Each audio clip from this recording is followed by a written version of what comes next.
नमस्कार दोस्तों, स्वागत है आपका पर जहां हम आपके लिए लाते हैं अद्भुत कहानियां जो न केवल मनोरंजन करती हैं बल्कि जीवन की गहरी सीख भी देती हैं। आज हम आपको एक ऐसी प्रेरणादायक कहानी सुनाने जा रहे हैं जो साहस, करुणा और जीवन की सच्ची समझ को उजागर करती है। यह कहानी न केवल अतीत की है बल्कि आज भी हमें सिखाती है कि क्रोध और अहंकार के बजाय दया और समझदारी को अपनाना कितना महत्वपूर्ण है। कहानी शुरू करने से पहले अगर आप हमारे चैनल पर नए हैं तो कृपया चैनल को सब्सक्राइब करें और बेल आइकन दबाएं ताकि आप हमारे आने वाले वीडियो की हर एक अपडेट को सबसे पहले पा सकें। तो आइए डुबकी लगाते हैं इस अद्भुत कथा के माध्यम से उस दौर में जहां एक वीर राजा ने न केवल अपने राज्य को बचाया बल्कि एक निर्दोष आत्मा को भी मुक्ति दिलाई। बहुत समय पहले भारत के एक छोटे से राज्य में राजा राघवेंद्र शासन करते थे। राजा न केवल एक वीर योद्धा थे बल्कि उनका हृदय अत्यंत दयालु और न्यायप्रिय था। प्रजा उनके नाम का गुणगान करती थी। वह हमेशा अपनी प्रजा की भलाई के लिए काम करते थे। उनके राज्य में हर ओर शांति और समृद्धि का वातावरण था, लेकिन इस शांति पर एक अजीब साए ने कब्जा कर लिया। राज्य के जंगलों में एक भयंकर विशाल सांप का आतंक छाया हुआ था। यह सांप इतना खतरनाक था कि उसने जंगल में जाने वाले हर व्यक्ति और जानवर को अपना शिकार बनाना शुरू कर दिया था। धीरे धीरे यह खबर पूरे राज्य में फैल गई। राजा के महल में हर दिन लोग अपनी समस्याएं लेकर आते थे। एक दिन गांव के मुखिया ने आकर राजा से कहा, महाराज, हमारे बच्चे जंगल में लकड़ी या घास लेने नहीं जा पा रहे हैं। सांप इतना खतरनाक है कि उसने कई लोगों को मार डाला है। कृपया हमारी सहायता करें। राजा ने यह सुनकर गहरी सांस ली। उन्होंने सैनिकों को सांप की खोज के लिए भेजा। सैनिकों ने जंगल की हर गुफा की छानबीन की, लेकिन सांप इतना चालाक था कि वह कभी पकड़ा नहीं गया। राजा ने सोचा, अगर मैं अपनी प्रजा के लिए खुद खड़ा नहीं हो सकता तो मैं राजा कहलाने के योग्य नहीं हूं।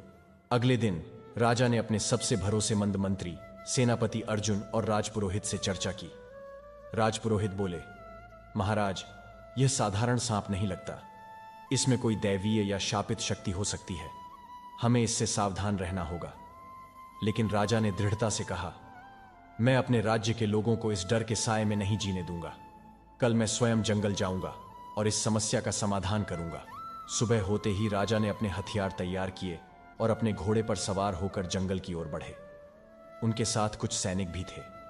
जंगल में प्रवेश करते ही घना सन्नाटा था।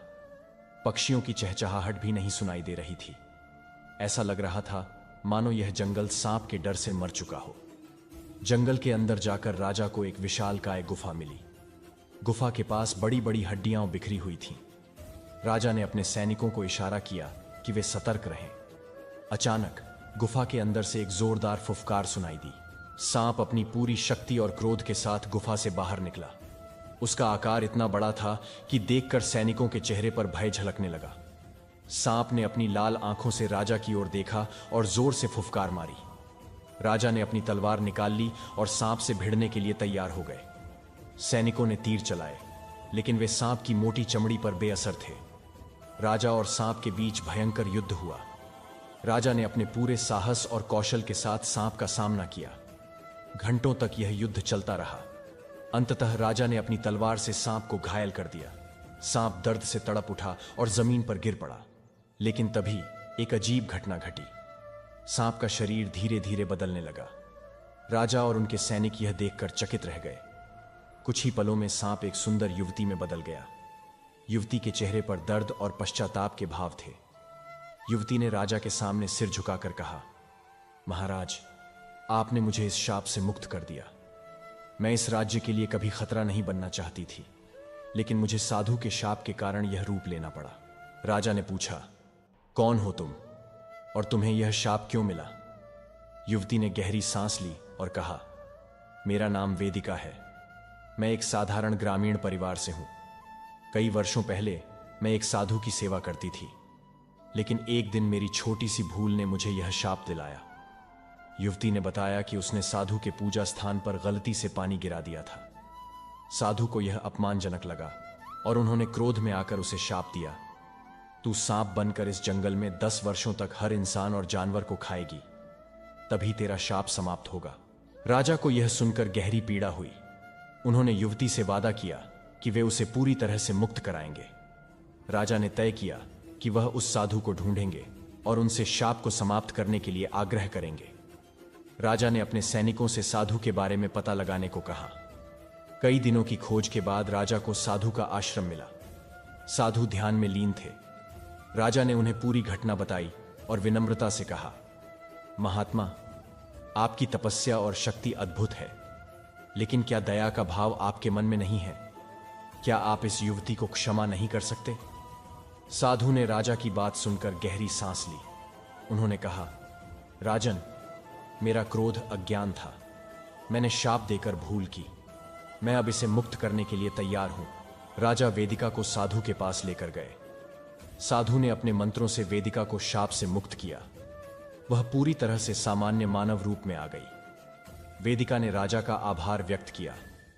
राजा ने उसे अपने राज्य में आने का निमंत्रण दिया और कहा कि वह अब स्वतंत्र होकर अपनी नई जिंदगी जी सकती है। राजा ने अपने राज्य में यह कहानी सुनाई और कहा, हम सभी को अपने क्रोध और अहंकार को नियंत्रित करना चाहिए। किसी पर जल्दी से घृणा नहीं करनी चाहिए, क्योंकि हर किसी के पीछे एक कहानी होती है। इस प्रकार राजा राघवेंद्र ने न केवल अपने राज्य को संकट से बचाया, बल्कि एक निर्दोष आत्मा को भी मुक्ति दिलाई।